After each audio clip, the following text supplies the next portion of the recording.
शंका। उपदेश लेने के बाद भगत या भगतमती ने चुनाव के समय वोट डालना चाहिए या नहीं, तथा उपदेश के बाद भगत या भगतमती किसी भी राजनीतिक पद जैसे पंच, सरपंच, प्रधान, पार्षद या एमएलए आदि का चुनाव लड़ सकते हैं या नहीं। गुरुदेव भगवान ने बताया कि वर्तमान की गंदी राजनीति और परमात्मा के भगत का 36 का आंकड़ा है। वर्तमान की राजनीति में धर्म नीति का 1% भी समावेश नहीं है और ना ही राजनेताओं को सच्ची सलाह देने वाले धर्मगुरु व राजनीतिक सलाहकार हैं, जिस कारण प्रत्येक राजनीतिक व्यक्ति, वह चाहे मंत्री पद पर हो या प्रधानमंत्री पद पर, उसके अपने स्वार्थ सर्वोपरि रहते हैं तथा ऐसा व्यक्ति निर्भय होकर न्याय करने में सक्षम नहीं होता है। जबकि राजा का धर्म होता है कि दुखी प्रजा को सुखी करे। गलती यदि उसका अपना बेटा भी करता है तो उसे भी बराबर ही सजा दे। एक सत्संग में ज्ञानी आत्माओं को संकेत करते हुए गुरुदेव भगवान ने बताया कि वोट डालने से पहले उम्मीदवार को अवश्य देख लेना चाहिए कि वह योग्य है या नहीं। अर्थात गुरुदेव भगवान के कहने का मतलब है कि जो व्यक्ति चुनाव लड़ रहा है वह व्यक्ति तत्वदर्शी संत की शरण में है या नहीं।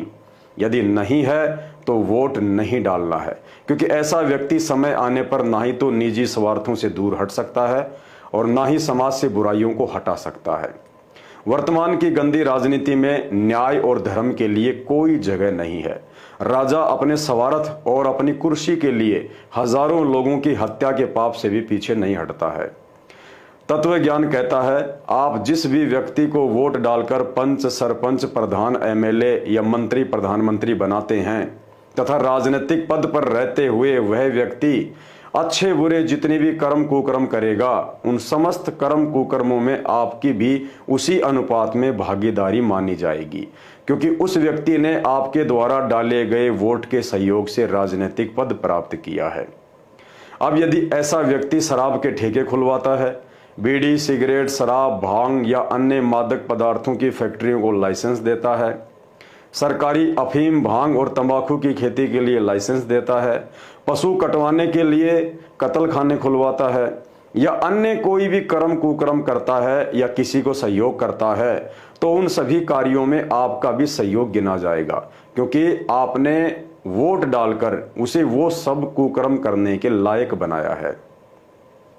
सन 2014 बरवाला कांड के बाद गुरुदेव भगवान की गैर हाजिरी का फायदा उठाकर काल प्रेरित सतलोक आश्रम मैनेजमेंट ने भक्ति विधान के विपरीत संगत से सन 2019 में कांग्रेस सरकार को और वर्तमान में बीजेपी सरकार को वोट एंड सपोर्ट करवाकर 90% संगत की मर्यादाओं को तोड़वा रखा है, जिसका खामियाजा आए दिन अकाल मौतों के माध्यम से संगत को भुगतना भी पड़ रहा है। इसलिए गुरुदेव भगवान ने एक सच्चे भगत को वर्तमान के अधर्मी व अन्यायी शासक चुनने के लिए मना किया है, ताकि भक्ति मार्ग में हमारे कर्म बिगड़ने से बचें। सुनिए राजनीति को लेकर गुरुदेव भगवान का एक छोटा सा सत्संग। सबसे बड़ा हानि का सौदा है जो राजनीति में जाते हैं, वो अपना जीवन नाश करते हैं। भक्त को राजनीति के आसपास भी नहीं जाना चाहिए।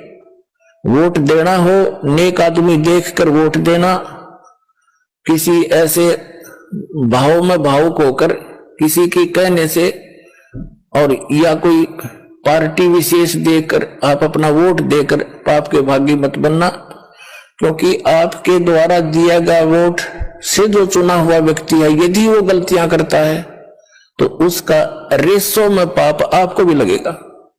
तो ये ध्यान से रखना है। तो भाई और बहनों, यह वीडियो देखने के बाद ज्ञानी भगत तो सावधानी अपनाकर अपने कर्म बिगाड़ने से बचेगा और अज्ञानी व्यक्ति उपदेश लेकर भी काल जाल में ही फंसता चला जाएगा।